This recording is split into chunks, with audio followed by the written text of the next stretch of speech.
Good afternoon. It is afternoon, yeah. Good afternoon. The mic doesn't seem to be on. Is or is not? Is? It is on.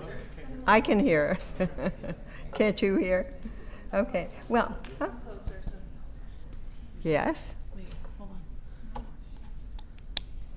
Yes? On. It's on. It's a great privilege to present to you this important program offered by the Schemmel Forum in collaboration with Political Dialogue's Campus Working Group, led by Professor Teresa Gretano, and of the English, who is also of the English Department at the University of Scranton. We are honored to have with us today Professor Patricia Roberts-Miller, a scholar who will give us insights into the rhetoric of demagoguery that we unfortunately are subject to every day. It is important but often difficult to discern demagoguery, to know it when you see it. Unlike pornography, which we may not be able to define but do know it when we see it, demagoguery can steal into the public discourse without our notice. As democracy is based on deliberation, we need to be clear about what we bring to the discussion.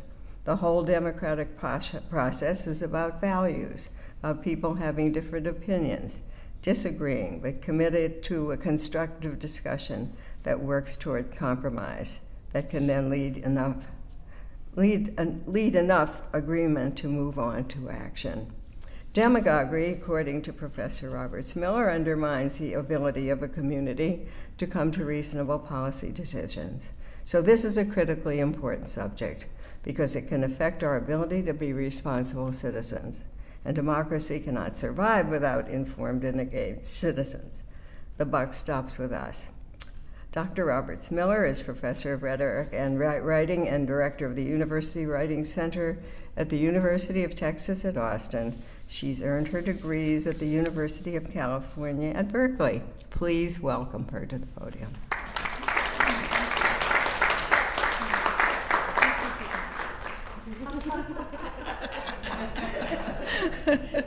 It would be a long half hour. All right. Well, first off, thank you so much for inviting me. This has really been a very fun visit, and I got to teach 2 classes and meet the wonderful students here. And so, yeah, thank you so much, and thank you for coming out on a Thursday afternoon. The alternate title for this was Demagoguery and the Pleasures of Outrage. But Trump is commonly accused of being a demagogue, so this is an appropriate moment for this. Of course, so were Obama, Reagan, FDR, Lincoln, and well, pretty much every rhetorically effective president. And so are Keith Olbermann, Rush Limbaugh, Rachel Maddow, Bill O'Reilly, Ann Coulter, Michael Moore, Louis Farrakhan, Alex Jones. Martin Luther King was frequently condemned as a demagogue, which is interesting since he's now presented as the civil and moderate choice. In other words, the demagogue is what scholars of rhetoric would call a devil term. It's something we use for people we don't like. Using it that way is profoundly factional. Demagogues are the political leaders of them. That use of the word demagogue, I'll argue, fuels demagoguery. As in this talk, I want to consider what it would mean to think about demagoguery in a way that would enable us to to identify demagoguery in our leaders, in our way of thinking about politics, in how we argue. And I want to point to some more productive ways to do all of those. Now, in this talk, I'm going to emphasize 3 concepts. Let me put this up. In-group, out-group thinking, policy argumentation, and demagoguery. Now, when I began this talk, or perhaps when you heard I would give this talk, you paid attention to various cues that might indicate whether I agree or disagree with your politics.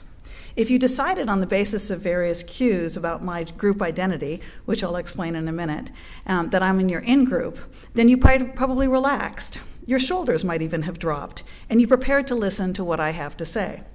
If you decided I'm an out-group, you invoked all of your critical thinking apparatus. You sat up straighter, making even your body reject what I was going to say. And that's called in-group, out-group thinking. In social psychology, the in-group is not the group in power, it's the group you're in. If being vegan is an important part of your identity, if it's something you tell others about yourself whenever you introduce yourself, then vegan is one of your groups. And we all have many in-groups. It doesn't matter that in terms of cultural and political power, vegan is a very marginal group. It's an in-group for you. If being vegan is an important part of your identity for you, if it's an in-group, then you probably have some group or groups that you think of as opposed to you, as not like you, and so your identity is also partially defined by not being them. And it doesn't really matter what it is. It might not even be all that logically related to being vegan. But an us always implies a them. So for instance, at the University of Texas, we have two outgroups. The Sooners, that is University of Oklahoma, but also Texas A&M, that is the Aggies. For the Aggies, that is A&M, it's the University of Texas and the Tigers, Louisiana State. So does that make sense? It's not exactly symmetrical, the way that in-groups and out-groups work. I will point out, too, that I teach at University of Texas, and my husband is an Aggie. And I mentioned this in one of the classes. And this means he wears an Aggie ring. And whenever we go to buy an expensive product, the salesperson will notice the ring and often start talking trash about University of Texas. This doesn't help the sale. Now, we attribute far too much importance to in-group and out-group identities. We're more likely to trust someone we perceive as in-group, even if the issue at hand has nothing to do with that group construction. Whether someone else is vegan shouldn't influence your willingness to buy a car from them, find their stance on immigration more credible, rely on their judgment about technical issues. But perception of shared group identity does influence all sorts of irrelevant issues.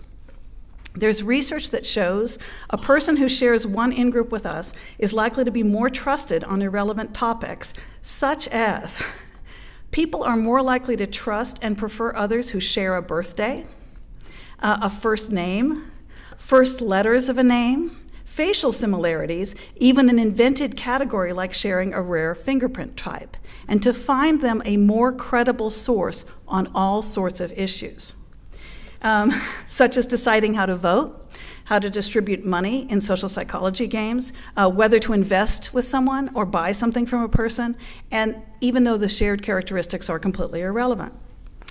The in-group is partially constituted by the out-group, and someone can activate in-group favoritism by signaling that they share animosity with the out-group.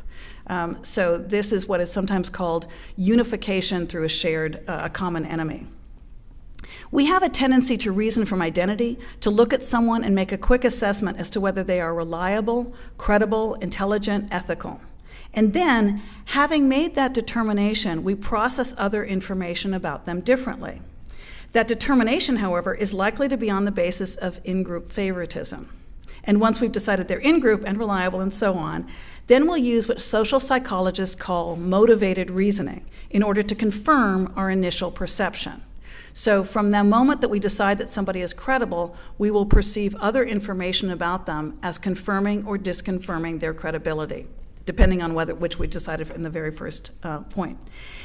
And that means our own ego is now caught up in whether we continue to confirm our initial judgment. Because if we are to admit evidence that says our initial judgment was bad, we now see ourselves as people with not reliable judgment. This is how the ego gets into it, and one of the reasons it's always pleasurable to continue to find your in-group good. Now, it would be uncomfortable for us to admit that we're wrong in our assessment of our in-group, and it's pleasurable for us to feel that we and people like us are, if not always right, at least never as bad as the out-group. Now, the dominant model, the sort of common model of how people think we reason, is called naive realism.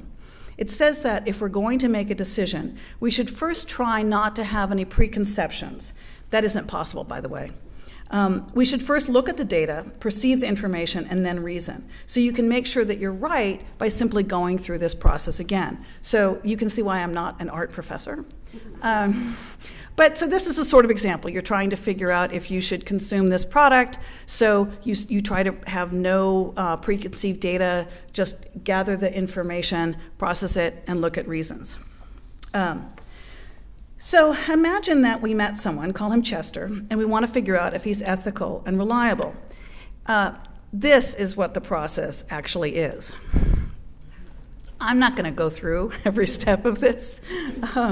It took this author about 250 pages to do that, so that would be a little long as a talk. But all I wanted to point out is that there are all sorts of things that are involved in it, and you have an event that is influenced partially by prior attitudes, but also incidental affect, which means the sorts of emotions you have because of the incidental things. Are you hungry? Were you just reminded of your own mortality? Are you near hand sanitizer? All sorts of things that lead to the consideration. And it's really only at that very last part that we're conscious of it. And so sometimes we think that we have made a decision on the basis of some sort of evidence, but we made the decision on other bases, and the evidence just makes us feel good about the decision we always already wanted to make. So our determination, though, is not emotional exactly. This is not the emotional versus logical split. It's actually a kind of cognition, but it's a cognition that's dependent on all sorts of assumed connections. And it's closer to what Aristotle called intuition and what many cognitive psychologists called System 1 thinking, which is really beautifully explained in a book called Thinking Fast and Slow. Research is really clear that we can't suppress or ignore those non-conscious factors as long as we don't know about them. As long as we pretend that we don't have them, we won't acknowledge them and then can't do anything about them. Some cognitive psychologists, including Lodge and Tabor, who created this chart, have tried telling people to think differently. They bring them into their lab, they give them information, and they say, now think about this very carefully.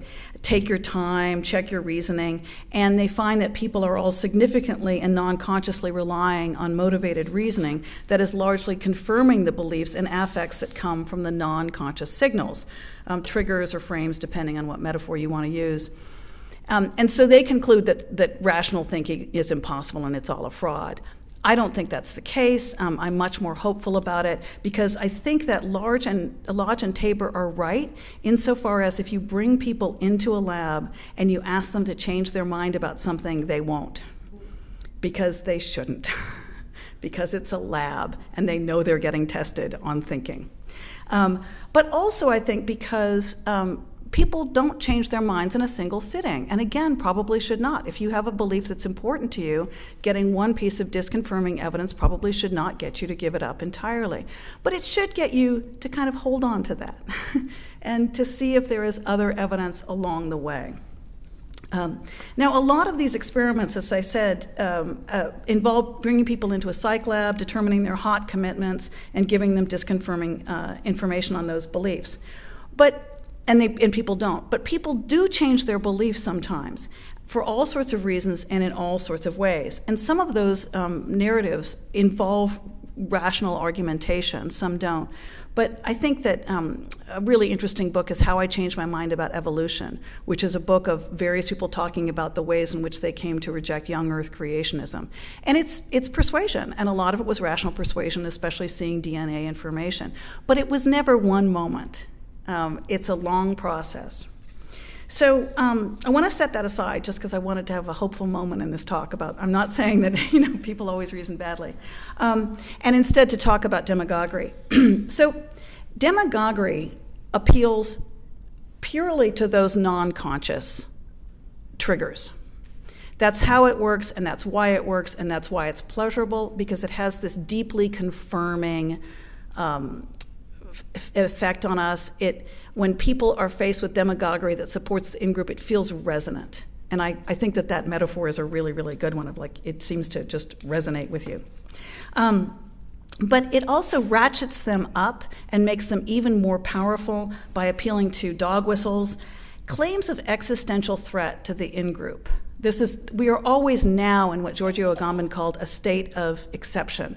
And there are generally very false histories about things used to be great and now they're terrible. We're facing a kind of threat that we've never faced before.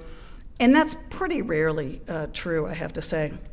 But and then also what happens in demagoguery is that policy issues get depoliticized in the sense that they're no longer about policy argumentation, and instead they're about performing loyalty to your in-group. So it can even be an advantage if the policy is somewhat irrational, because of course you demonstrate loyalty to your in-group more by being committed to an irrational policy than to a rational one. Anyone can be committed to a rational policy. Politics should be about policies. Ultimately, political determinations are decisions about which policies we should pursue, and it's relatively clear what is a helpful way to argue about policies. Policy argumentation. Policy argumentation can and probably should happen any time that people are deliberating a new course of action. So that can mean something from a personal decision to business plans. In fact, I think it's really interesting that business plans often follow what I'm about to describe as policy argumentation. So this is how policy argumentation works. There are loosely two kinds of cases that can be made. One is the affirmative case. Just out of curiosity, did any of you engage in debate? Yes, preaching to the choir. A small choir, but it's a good one. Okay, so loosely two kinds of cases. One is the affirmative, when you're arguing for a particular plan, a change to however we're handling things. And then the negative is when you're saying that is not a good plan. The affirmative case has two parts. It has the need, when you show that there's some kind of need, and we need a solution. And then there's the plan, when you say, this is my plan, and it's a good one. So within each part, there are certain stock issues, and what in the history of rhetoric is called stases. That goes back to Cicero. A lot of things in rhetoric go back to Cicero. So the need, there's a problem. It's very serious, right? If it's not a serious problem, we don't need to do anything about it. It's caused by X. So there always has to be a narrative of causality in this, and it will not go away on its own, and that's fairly important. So, for instance, the example that I always use is if you go to the doctor and you have a cough and the doctor says this is going to pass in 3 days, they don't need to do anything, right? The plan, here's my plan. My plan solves the ill or the need that I identified in the first part of my argument. And what is really interesting about the area that I study, which is train wrecks and public deliberation and how communities make bad decisions, one of the ways is the solvency argument doesn't match the need that was established. So a person says, here's our need, and then they come up with a plan that solves a different problem. My plan is feasible, so it's something that we possibly could do, and it will not cause more problems than it solves. So for instance, a huge amount of crime in America is committed by males between the age of 18 and 27. So crime's a big deal. So we could reduce crime by jailing all males between the age of 18 and 27. It would solve the problem. It's not feasible, and it would have terrible unintended consequences. So that's why you need all of those steps in it. That's why simply showing that your case solves the problem, your plan solves the problem, does not mean you win the argument. What happens in a culture of demagoguery is that rhetors spend a lot of time on the need part of the argument. Sometimes that's all they talk about. And they say that the narrative of this problem is that there is an outgroup, an alien influence that is causing all of our problems. And so implicitly the solution is if we get rid of that kind of person, if we silence them or disempower them, expel them or exterminate them, our problems will go away. Now, the plan, such as it is, and it isn't much of one, is that you should throw all of your support behind me or behind my party or behind the plan that I intend to enact, but I'm not really going to explain to you in all that much detail. And instead of arguing solvency or feasibility, demagoguery shifts back to need or attacking the critics as necessarily them. So it attacks people even for disagreeing and says they're part of the problem. So let me give an example. In 428 BCE, you didn't expect that, Athens was in the midst of a long and nasty war with Sparta.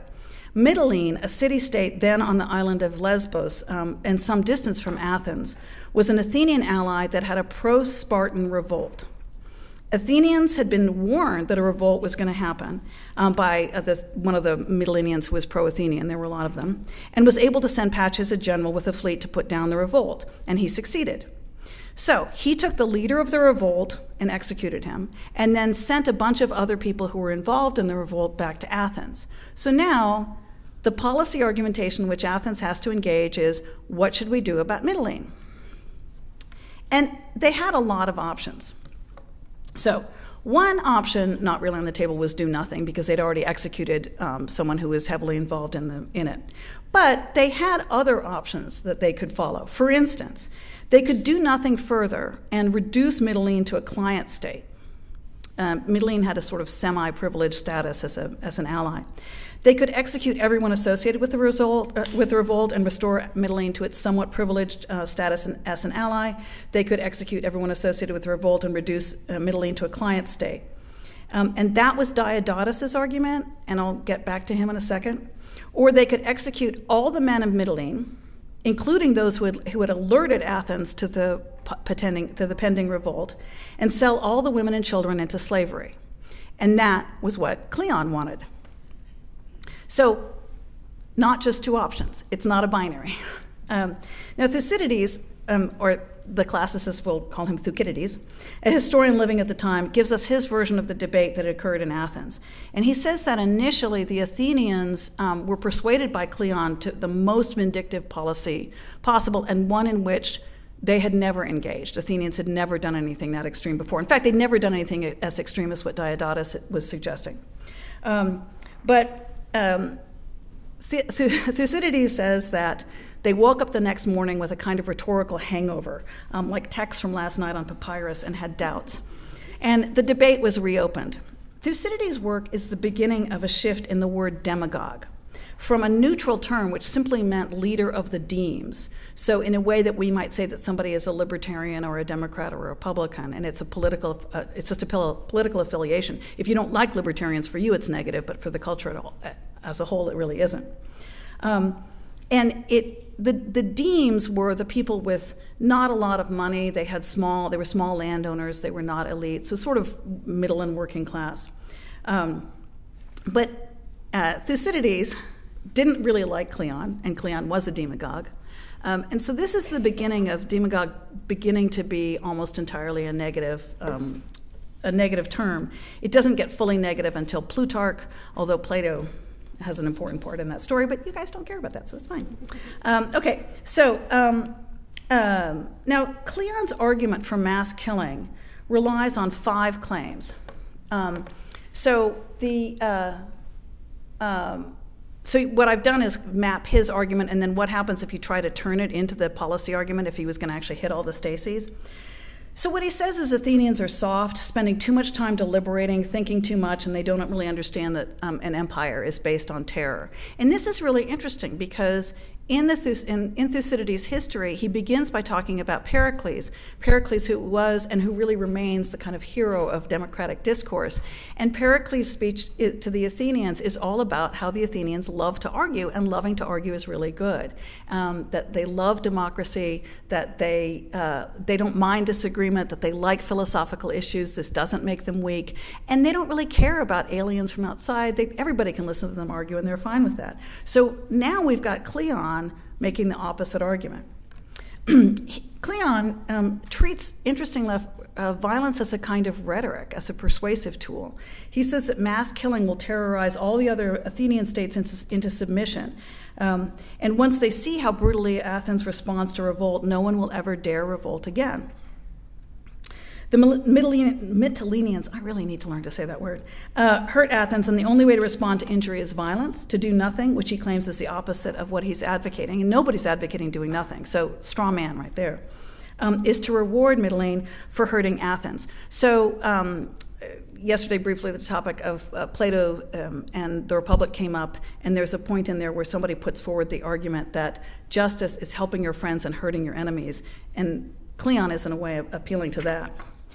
Cleon also says that his argument is so obvious that the only explanation for people arguing against it is that they are secretly in the pay of enemies of Athens. So again, he's completely undermining the very notion of democratic deliberation.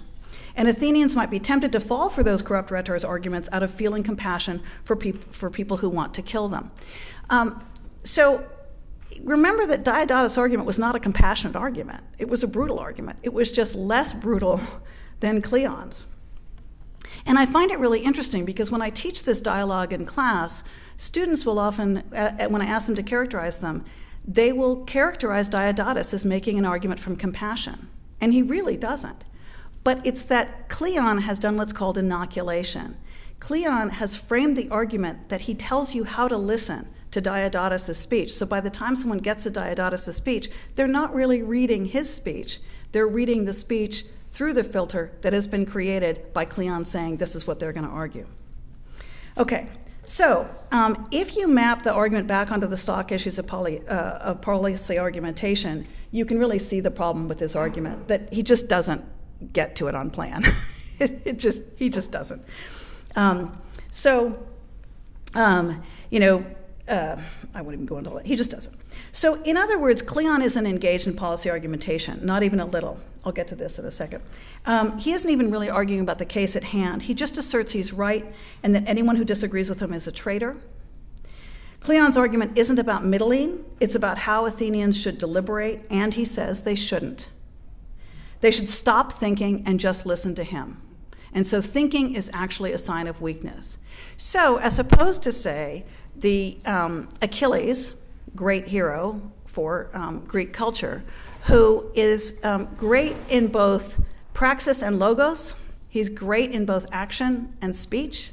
He is a thinker and a doer. Cleon has split thinking from doing, as though thinking is not action. And notice that Cleon makes people who want to deliberate the basis of democracy a traitor to democracy. That's what demagoguery always does.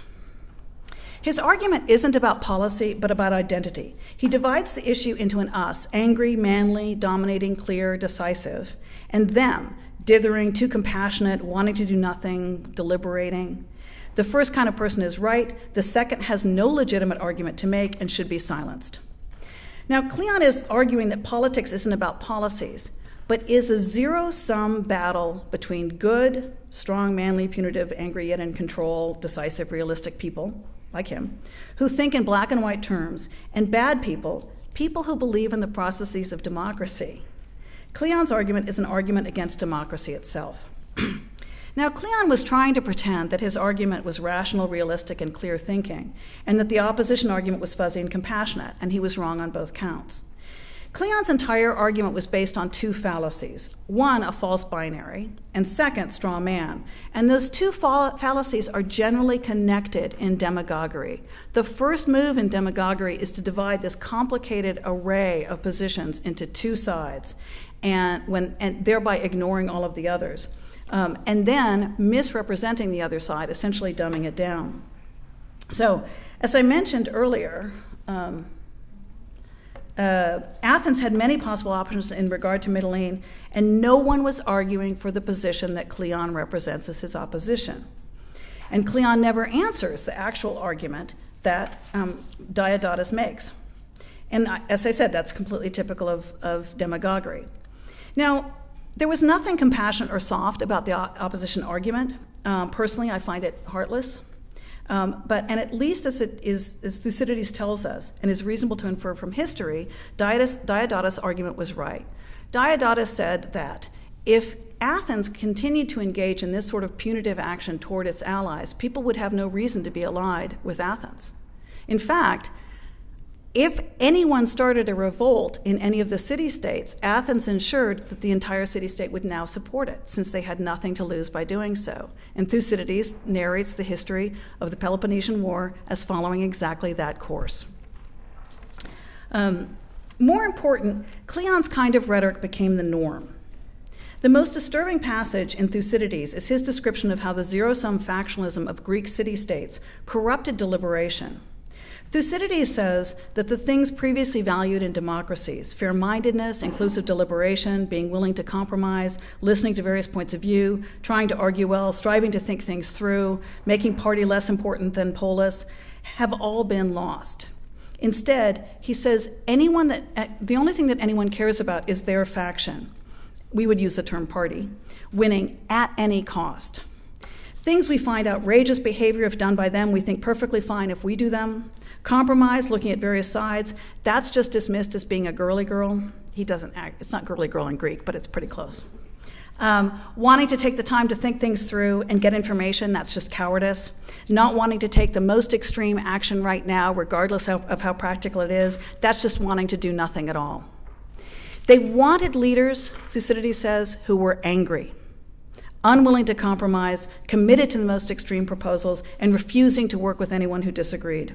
Blocking the actions of your opponent, he says, was considered just as good as getting anything done. The democracies of his era had become cultures of demagoguery. Now, this tendency to frame all policy issues as a zero-sum choice between the two major factions would lead to Athens' just plain dumb decision about invading Sicily, and do so in such a way that it opened itself up to an attack from Sparta. It would be the end of the golden age of Athens. That's what happens in a culture of demagoguery. That's what it did in Rome in Cicero's time, when faction became more important than Rome itself. That's what it did in various Italian republics. That's what it's done in many other democracies, from Germany in the 1930s to Venezuela now. Abandoning inclusive policy argumentation in favor of reducing every argument to how your party can trounce the other destroys democracies. And we're in that culture. And we've been in that culture for many years. So, what do we do?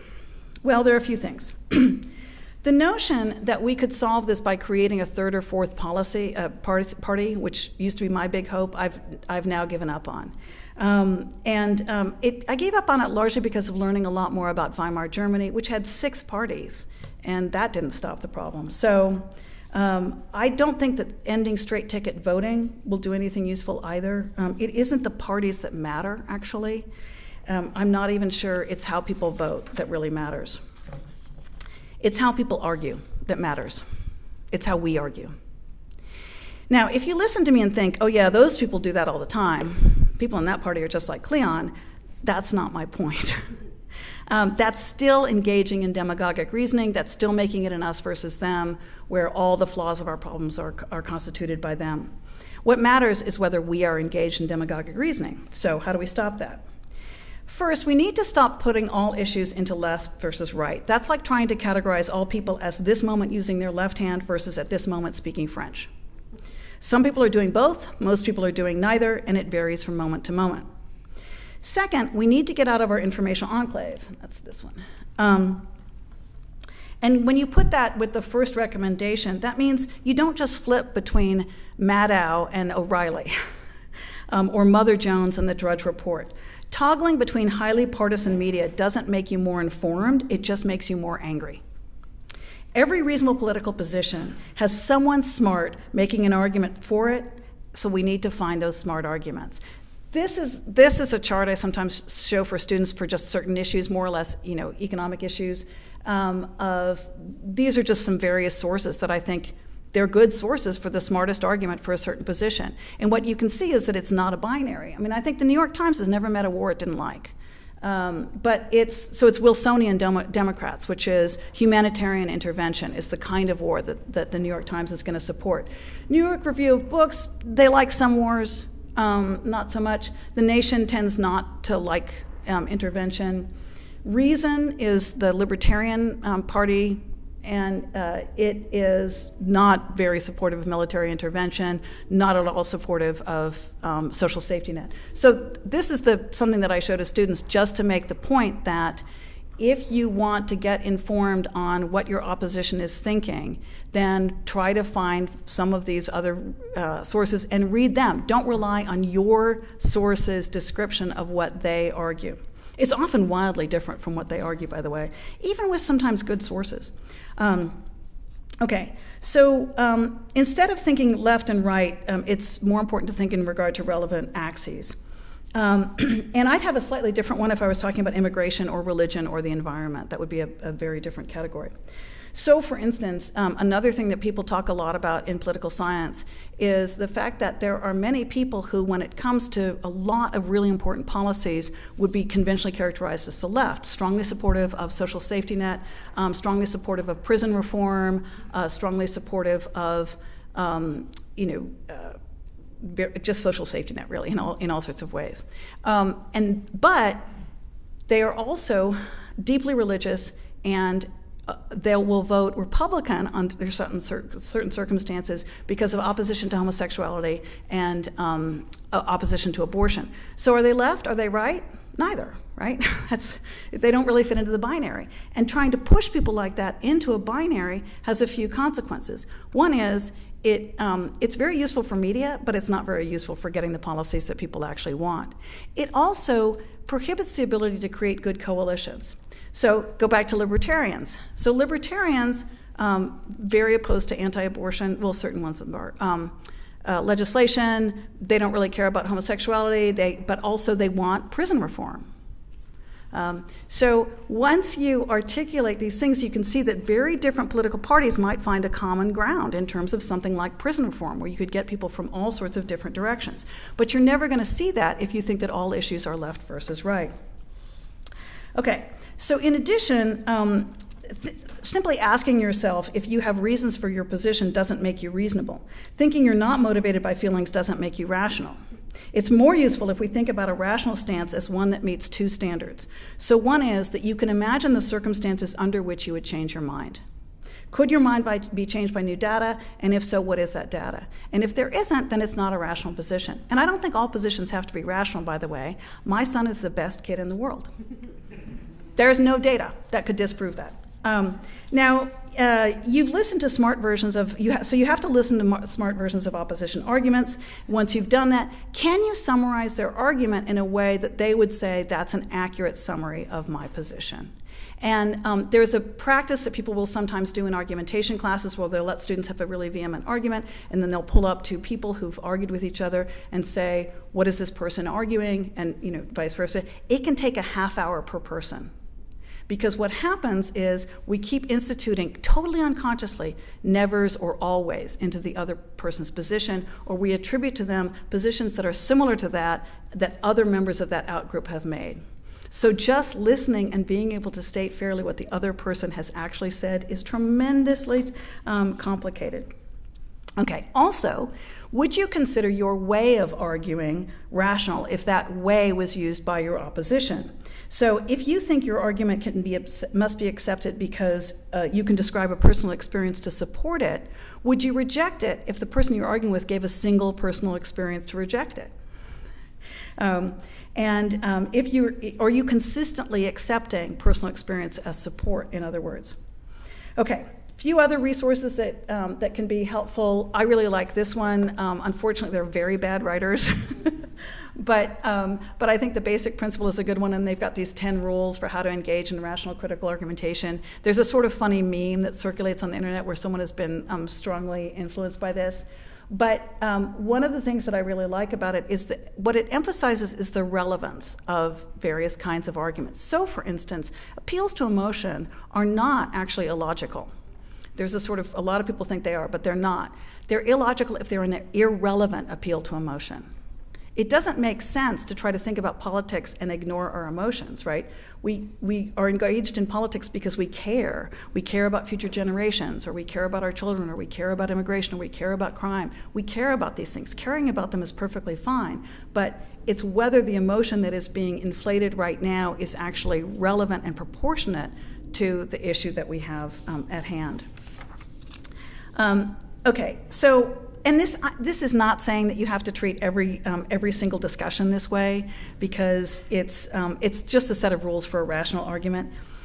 If you're talking with someone who consistently violates the rules, who, for instance, will not maintain a consistent position, or who will not who won't articulate the conditions under which they would change their mind. It's not a rational argument. You might continue talking to them. So one of the things that I spend a ridiculous amount of time doing is crawling around dark corners of the internet, arguing with people. And it's partially to see if I can persuade them. It's also to try to understand what it is that they think are good arguments and what's going on. And a lot of times I pursue those arguments, and even though I know that there's no possibility of changing their minds, just because I'm really interested in hearing what it is that they have to say. I will say that that's gotten much harder in the last year, as increasingly I've suddenly realized deep into something that it's a bot. And also, I mentioned this to Teresa earlier, but I have a lot of virus protection on my computer, and every once in a while I'll click on a link that someone shares, and my computer says no, no, you're not going there. It's often a Russian site, by the way. Okay, this is basically describing a relationship that takes two people, and as I said, even when you can't persuade someone, you can still often learn a lot from somebody. The book Super Forecasting it's a really good book, and it has a great list of how to counteract the various cognitive biases that we have. It talks a lot about what the cognitive biases are. It's written by a guy, Philip Tetlock, who showed that experts, he divided it into two kinds of experts. He called them hedgehogs and foxes. And hedgehogs are people who have a theory, and they find that theory everywhere, and they're absolutely certain, and they have no doubts, and they express things in black and white terms. And what he showed, these are political scientists, and what he showed is that people like that were somewhat worse than throwing darts at predicting things. But interestingly enough, when they turned out to have been wrong, they would not remember the prediction that they'd made and remember that they had made an opposite prediction, in fact. So that was kind of interesting. Or argue that they were really right in some very complicated way. The other kind of people that he talked to, though, were foxes, and they were people who had a tendency to express their claims in tendency terms, to say, I think there's a 60% chance of this happening, it depends on this or that other sort of thing happening. I thought it was really interesting for complicated reasons. I happened to read From Good to Great, which is a business thing where a person's done empirical research on good CEOs. And he didn't use the same language, but he turned up something similar about people who are willing to be flexible, who are willing to change their mind, who can articulate the conditions under which they will change their mind, and what additional data they need and will change it. But anyway, one of the most important premises of Tetlock's work is that there isn't a binary between being certain and being clueless. It's a range of degrees. The example that he uses is that, while you can't make a great prediction as to who is going to win, the 2019 World Series, you can make a better prediction about that than you can as to who's going to win the 2050 series. The example I always use with my students is, okay, we can't know exactly what the weather is going to be like on August 20th of 2025 in Austin, Texas, but it's probably going to be hot. Whereas what it's going to be on January 20th, 2025, that one is, it'll be within 10 degrees and 120, but that's about all we can say. Okay, so the last point I'll mention is something that Diodotus says. Diodotus began his speech responding to Cleon, having been set up by Cleon in a pretty nasty way, not by talking about middling, but by talking about talking. And Diodotus said, "The good citizen ought to triumph not by frightening his opponent, but by beating him fairly in logical argument." Thank you.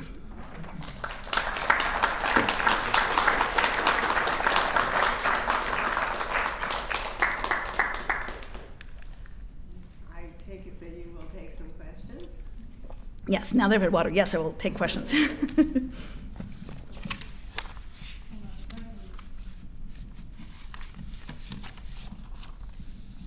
said you were an English professor.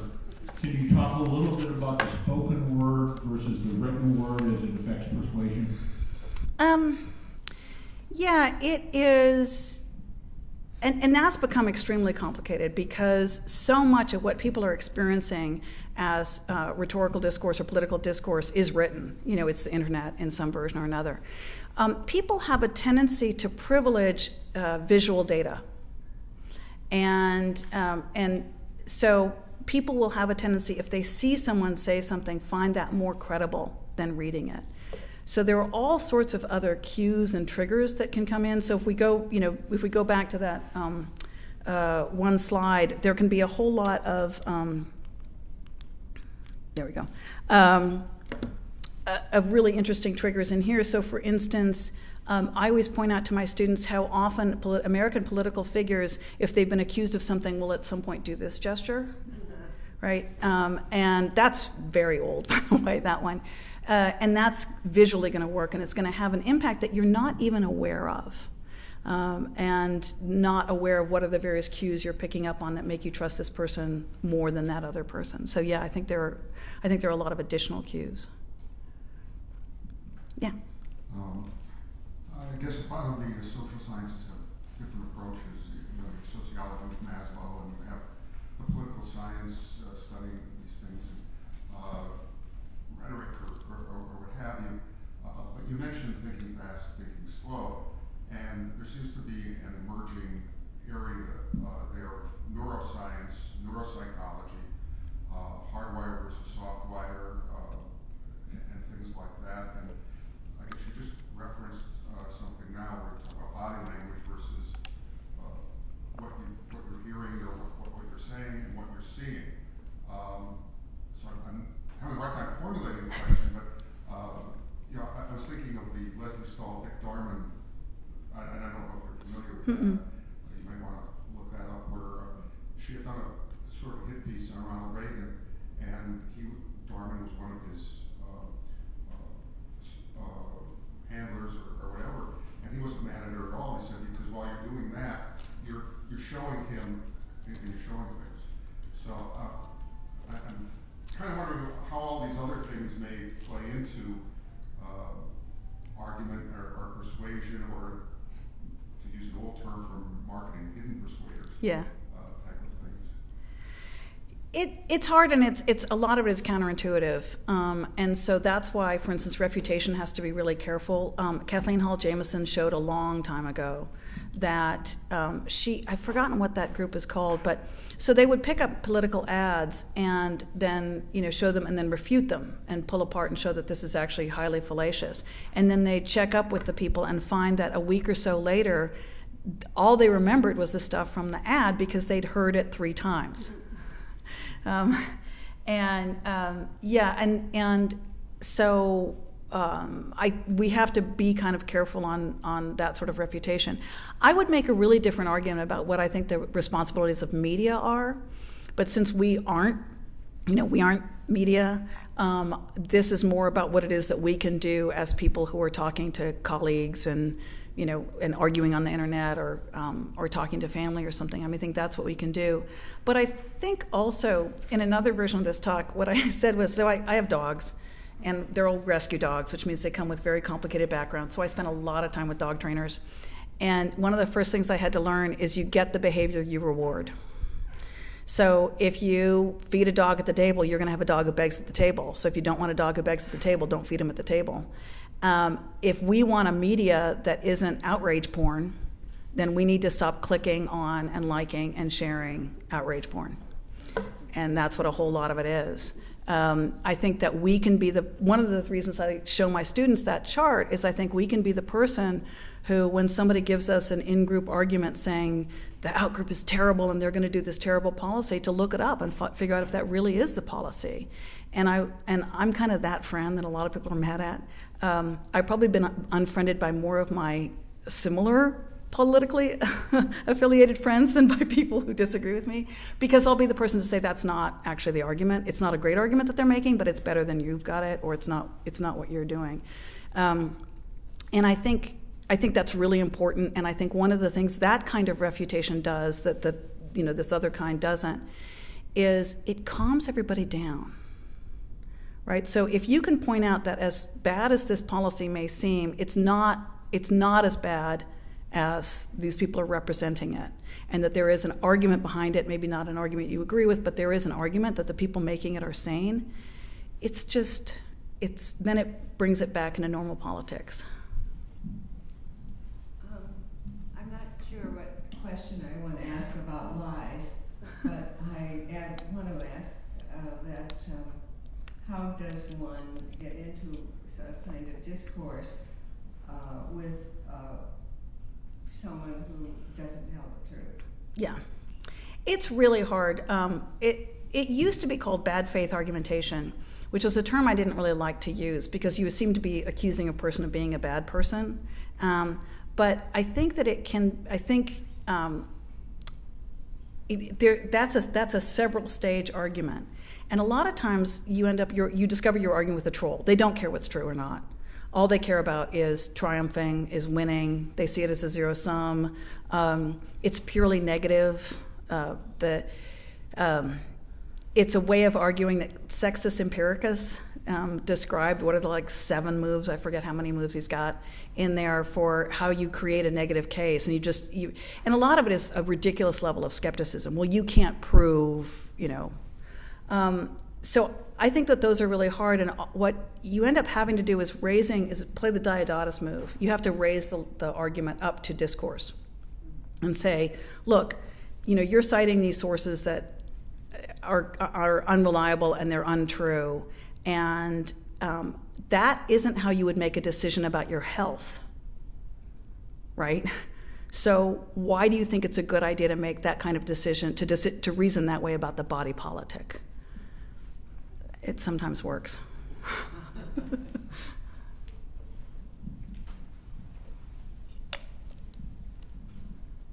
Back in the 60s, I was an education major with an area of concentration being comprehensive social sciences. All these many years later, I've just learned what a social scientist is. Thank you. My question is, and I think it's a practical one, why did Ted Cruz win re-election in Texas on November 6th? Why? That's a really, really interesting case. Ted Cruz is, usually with a political figure who's controversial, you find somebody who likes him.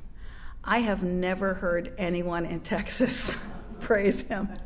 But Texas is very red. It's very much, a lot of people will vote Republican, regardless.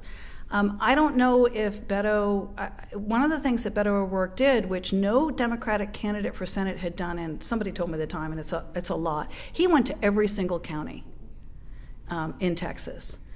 He started campaigning over a year before, and he would go to coffee shops or whatever, and he had people say to him, I haven't seen a Democrat in this county. I lived in a county for a while that was supposedly the second most conservative in Texas. I don't know if that's true, but I do know that there were absolutely no Democrats running for anything, or not anything, but there were very few Democrats running for anything. The Democratic Party had just abandoned that. I know that Tom Perez has committed to a different kind of agenda. My politics is that I think single-party regions are bad. I think they're corrupt, and I think it doesn't matter what party it is. And I think that actually people in a community benefit from having disagreement. I think it makes everybody behave better. And I think that it's, to have really good argumentation about politics, we need somebody who wants small government. We need somebody who wants a big social safety net. We need someone who's really focused on the GDP. We need someone who's focused on the environment. We need all those voices coming together and arguing together. And the problem with Texas is it doesn't have them. It has one county that does one thing, another county that does one thing, another county that does one thing. But you don't have places where people are arguing together.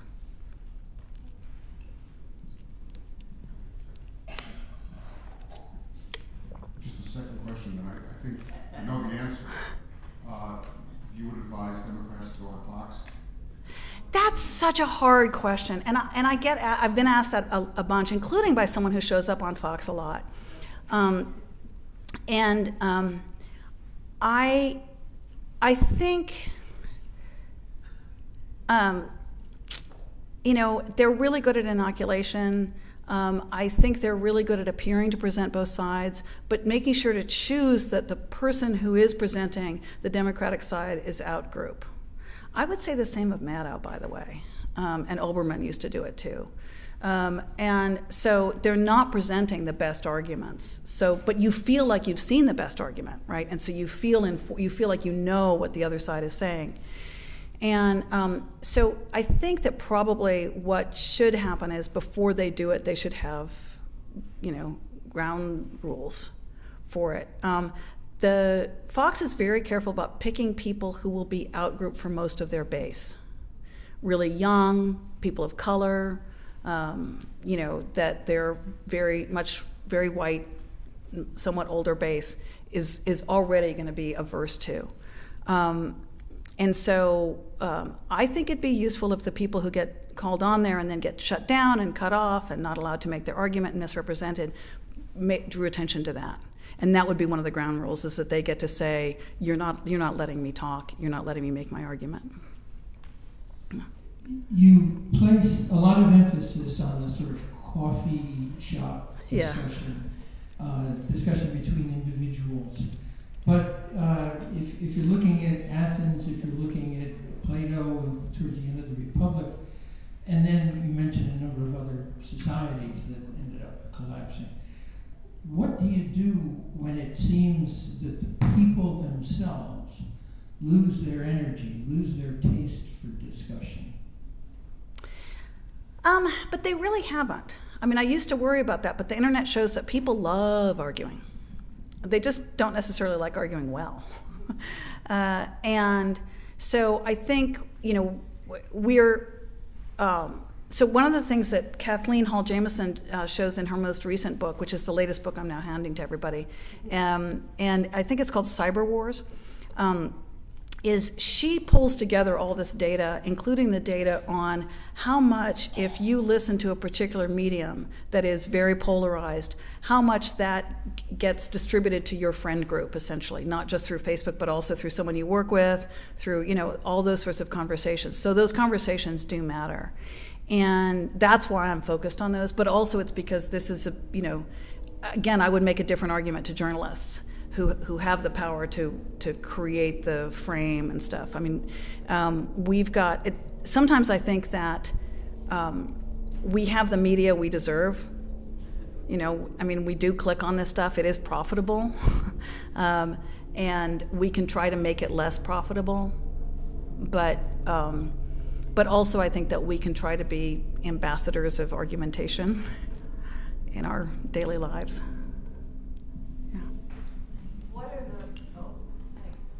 What are the curricula for elementary and middle school? What does that look like? What kinds of things do you encourage? Logic, teaching logic. That dropped out. It completely dropped out. It's not even in college composition classes. Most argumentation textbooks do not have a section on logic. Yeah. I don't know what the liberal word is, but if the conservative is now called the base, Mm-hmm. whatever it is one trying to bring about change? Does one not even bother with the base or whatever the liberal version of the base would be and just work to the middle? That's another really good question, and I don't know. I mean, right now we've got a polarized situation, and so does that mean that you work for that? It's a large number of people, and it changed the 2016 and the 2018 elections, of these people who often decide within a week of an election how they're going to vote. They do it on the basis of all sorts of cues, but they're not really party aligned. So yeah, do we try to get those people? Do we try to get people who are not voting? Huge numbers of people don't vote at all. Do we try to get those people? I think that there is always 20% that's going to stick with anything. It seems like it turns up in all social science and all surveys that there's always 20% that, so maybe that's just 20% of people aren't listening to the question. I don't know. But I do think that, sometimes when you're arguing with someone who can't possibly be persuaded, I feel like we're doing it for the other people in those sort of public fora. And it's not just, here we're talking about politics, but one of the things, there's just demagoguery. We're in a culture of demagoguery where everything is argued in a demagogic way. One of the examples that I use in the book is music. If you go into YouTube comments, there's so much demagoguery about music. Like, about disco, who cares that much? But there's demagoguery about dog feeding practices, it's just really, it seems like anytime there's a, that meme about that escalated fast. It seems like that happens with so much stuff, and it's almost as though that's the only way we know how to argue. So that's why I think what Teresa's doing is really useful, of giving students experience of disagreement, of deep, profound disagreement that doesn't end up with people shouting. I think just people having that experience, that it's not always like Thanksgiving dinner getting ruined, is helpful for us in a democracy. Agreed. Pardon the second question, but I needed to ask. Are you hopeful? Yes. I'm hopeful. And I'm hopeful partially because America got through this a couple times before. But the way that it happened was in-group people calling out their own in-group. So, for instance, it was when a Republican told McCarthy to back off. It was when Democrats told FDR not to pack the Supreme Court. Right? That's when it. Now, the Civil War, the antebellum era was very much like this, and we ended up having to have a war over it. I'd like not to have a war. But if we're not going to, I think it's going to have to be in-group people saying that's not an okay way to argue. And without necessarily calling for niceness. I mean, sometimes I get hurt as though I'm saying people should be nice. Again, as Teresa can tell you, I'll argue with a fence post, and I am not nice. No, I'll go for the rhetorical jugular. I don't insult. There are lots of things I don't do, but vehement argumentation is actually perfectly fine. But it's got to be the vehement argumentation where you're representing the other side fairly, you're providing evidence. It's that sort of thing. So I think a lot of times what happens under these circumstances is people say we need to be nice to each other or we need not to be angry. But there are things to be angry about. That being angry is also, it's perfectly fine. But I don't think that we need to get angry about everything. And I don't think that being angry is a necessary precondition for engaging in argument. But, if somebody wants to get angry about corruption, get angry about it. Yeah. There's a funny line about hope in the Sympathizer. If you read that book, I can't pronounce it. It's a Vietnamese American wonderful writer. He won a Pulitzer for it. He described in one. I don't know if you need it. In this novel, there's a guy who killed a couple of people and he has to leave America. He recites what he's going to miss. So he starts with TV dinners and easier sex but he ends up with this. He says what he's really going to miss is that ever-present American narcotic optimism. So I think we tend to, even if it's disingenuous or it's, we're not so, easy with it, we are more optimistic than most. Well, and if you look at something like How Democracies Die, he's very clear about what the steps are, and we need to keep an eye on the judiciary, and we need to keep an eye on an independent press. I think it is much harder in America to do some of the things that some of the people that he talks about were able to do because of things like the Washington Post being owned by Jeff Bezos. So we can't have the sort of thing that Trump did. I'm sorry, that was a Freudian slip. So Trump can't do the kind of thing that Putin did. What Putin did was hit the major media that was owned by opposition, accused the person of tax fraud, and got the judiciary to go along with that. I think it's interesting that one of the first things that Trump did was accuse Bezos of tax fraud, but the judiciary said, "What? No." So there are lots of things like that we have. I think our major problem really is that is the problem of informational enclaves. It's the problem of people who are living in a world where they only hear certain things. I said this earlier today, but it was to students who've left, so it's okay. So I'm not repeating myself. So one of the things I think is really interesting is, I don't know if you've ever seen Red Facebook, Blue Facebook, but it will actually show you what a feed looks like if Facebook thinks you're a Democrat versus a Republican. And there are other ways that you can kind of do that. And what I thought was really interesting in looking at if Facebook thought I was a Democrat, I heard about every single minor anything that was done by a Republican official, never anything about the Democrats. Right, but you would hear about some, state legislature who didn't even win re-election and who was a terrible human being. Yeah, and if it thought I was a Republican, it was exactly the same thing, but only for Democrats. And I never heard about any of the stuff that was happening there. So we're really not even necessarily hearing about this stuff. But if you're in one of those, if you're getting that kind of feed, you're going to think all Republicans are criminals. They're all criminals, and Democrats never do anything wrong. And if you're getting the Republican, you're going to think that all Democrats are criminals and Republicans never do anything wrong. And so, you can't make good decisions on the basis of that kind of informational world. But somehow you have to persuade people. And it means, I think, also persuading Facebook to change its algorithms, which would be less profitable for them. So that's going to be a hard argument. So basically, the solution is war.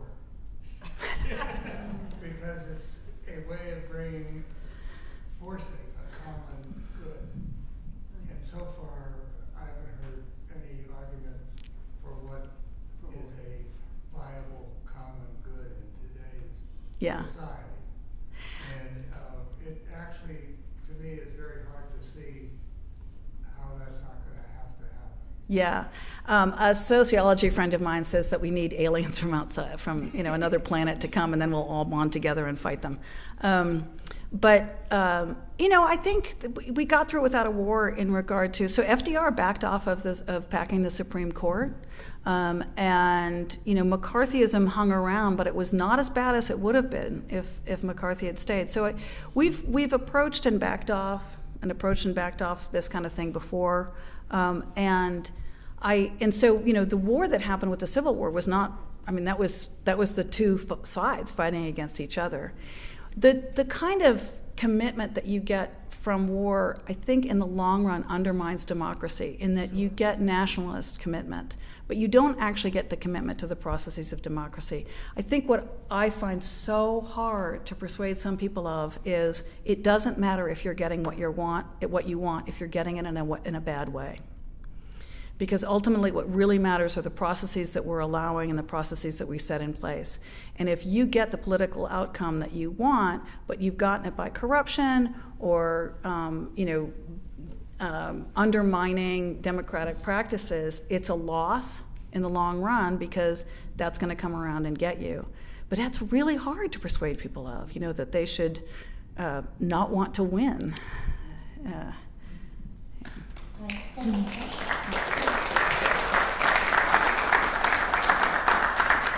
you everybody for being here. We have food available in the back. Tricia's books are for sale in the back as well. She's happy to sign them and talk to people as you all enjoy.